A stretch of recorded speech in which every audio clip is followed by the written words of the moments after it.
ನಾಗ ಪಂಚಮಿಯನ್ನು ಕೆಲವು ಪ್ರಮುಖ ಪೌರಾಣಿಕ ದಂತಕಥೆಗಳನ್ನು ಆಧರಿಸಿ ಆಚರಿಸಲಾಗುತ್ತದೆ.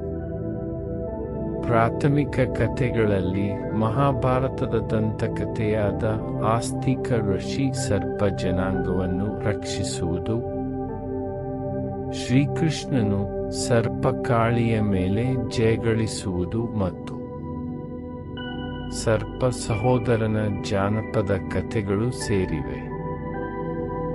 ರಾಜ ಜನಮೇಜಯ ಮತ್ತು ಋಷಿ ಅಸ್ತಿಕನ ದಂತಕಥೆ. ಪರೀಕ್ಷಿತ್ ರಾಜನು ಸರ್ಪ ರಾಜ ತಕ್ಷಕನಿಂದ ಕಚ್ಚಲ್ಪಟ್ಟು ಸತ್ತನು.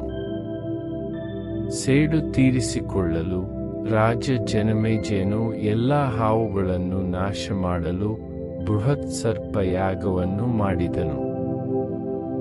ಈ ಆಚರಣೆಯು ಇಡೀ ಸರ್ಪ ಜನಾಂಗವನ್ನೇ ನಾಶ ಮಾಡುವ ಬೆದರಿಕೆ ಹಾಕಿತು.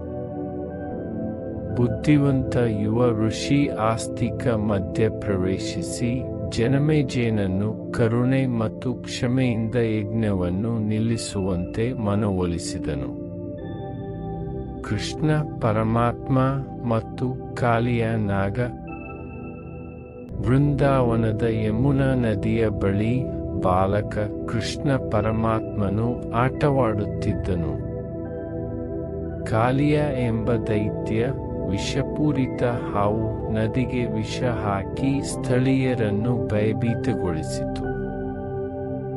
ಕೃಷ್ಣ ನೀರಿಗೆ ಹಾರಿ ಕಾಳಿಯನನ್ನು ನಿಗ್ರಹಿಸಲು ಅವನ ಹೆಡೆಗಳ ಮೇಲೆ ನೃತ್ಯ ಮಾಡಿದನು. ಸರ್ಪ ಸಹೋದರನ ಜಾನಪದ ಕಥೆ.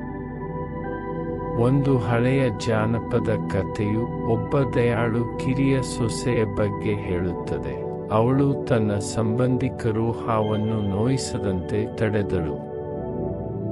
ಹಾವು ಅವಳನ್ನು ತನ್ನ ಸಹೋದರಿ ಎಂದು ಘೋಷಿಸಿತು. ನಂತರ ಸರ್ಪ ದೇವತೆಯು ಅಗತ್ಯದ ಸಮಯದಲ್ಲಿ ಅವಳನ್ನು ಭೇಟಿ ಮಾಡಿತು. ಇದು ರಕ್ಷಣೆ ಮತ್ತು ಒಡಹುಟ್ಟಿದವರ ನಡುವಿನ ಪವಿತ್ರ ಬಂಧವನ್ನು ಸಂಕೇತಿಸುತ್ತದೆ.